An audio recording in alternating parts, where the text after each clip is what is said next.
fight so we can break apart the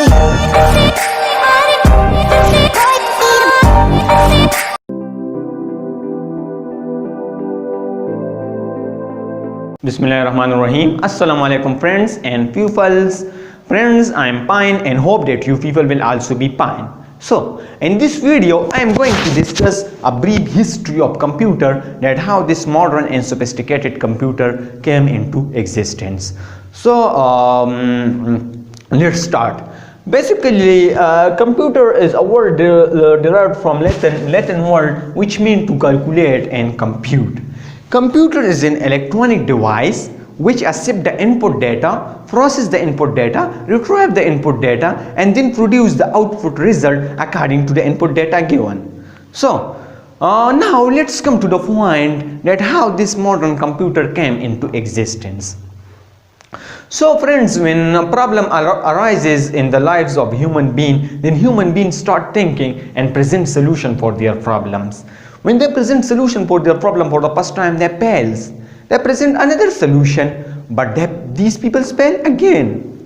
From these people, I mean engineers fail again. As here I am discussing a computer related topic, so computer is related to engineering, that's why. But these engineers don't give up and they do some modification in their previous problems and present another solution. So in this way, with the passage of time, development occur in things and in our lives, and the further solutions become better and better and better and so on. So in the same way, when when problem arises to human being, that human being wants that they need such a machine that can do computation and calculation job for them. Now, so for this purpose, for the first time, Chinese built a frame type machine which is called abacus. In this machine there is 10 parallel lines, and in each line there is 10 spherical balls. So in this way these people can do their simple mathematical operation like addition, subtraction, multiplication and division.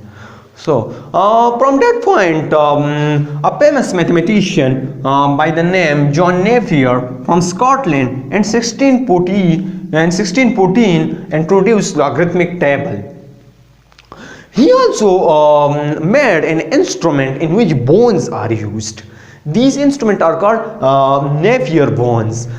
This Napier bone instrument also perform basic mathematical operation, but this operation perform multiplication operation very conveniently and perform other operation relatively better as compared to this abacus machine.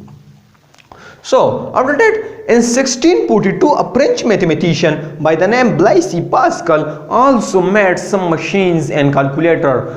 He also made various machines from business points of view. Okay, after that, in 1694, a German mathematician Leibniz also made some machines and calculator. So friends, the machine made by Leibniz were almost similar to that of the Blaise Pascal design, but a little bit different. So friends, these two calculators also perform simple mathematical operation, but in a relatively easy and convenient way as compared to that of the Napier design, and that is that of the abacus machine. Okay friends, so friends, after that point, in 1823, an English mathematician by the name Charles Babbage put forward a first step for the foundation of a modern day digital computer. That's why he is also called father of modern computer. He basically made an automatic machine called difference engine. This difference engine was also the first device that could do that could print and calculate mathematical tables. Okay friends, so from this point onward, in 1880, an American mathematician by the name Herman Hollerith also made a data processing machine in which punch cards are inserted, through punch card. After that, he also made his own company by the name IBMC, that is International Business Machine Corporation. International Business Machine Corporation. So friends, after that point in 1944, Harvard University and IBM, that is the company made by the Herman Hollert, jointly made on a huge scale the world's first digital computer called Mark I. After that, these people successfully made another machines and computer called Mark II, Mark III, and even Mark IV.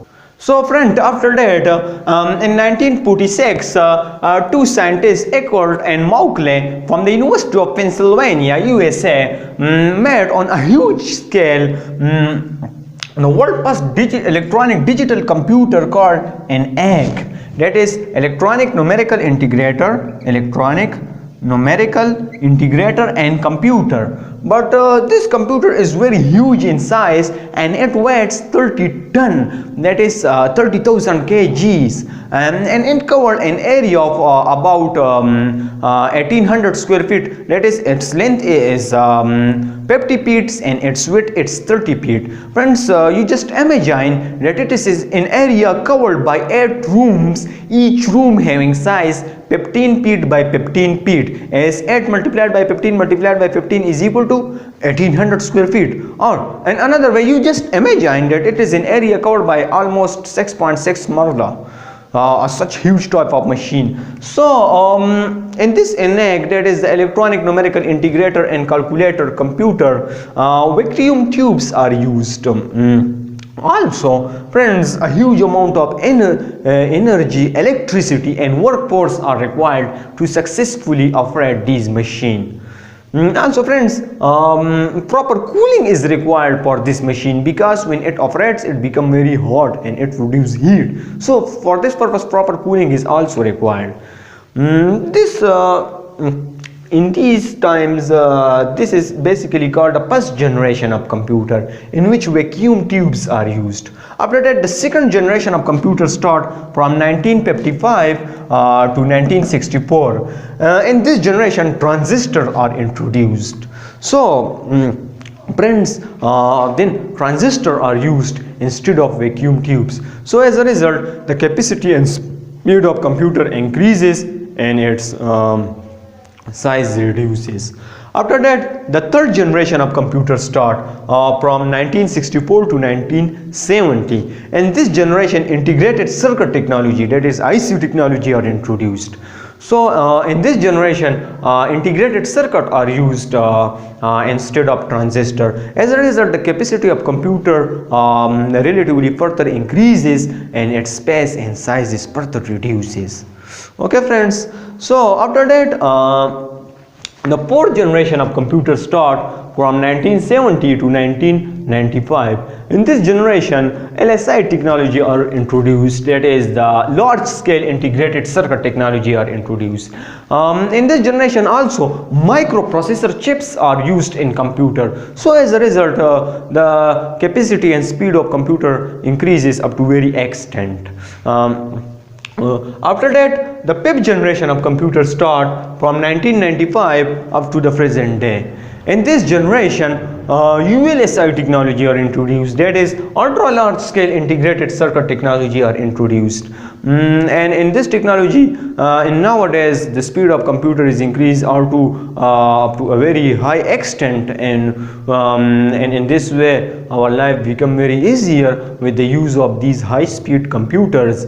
And friends, nowadays computers are used in each and every department, like nuclear and atomic technology, space technology, medical and life sciences, business.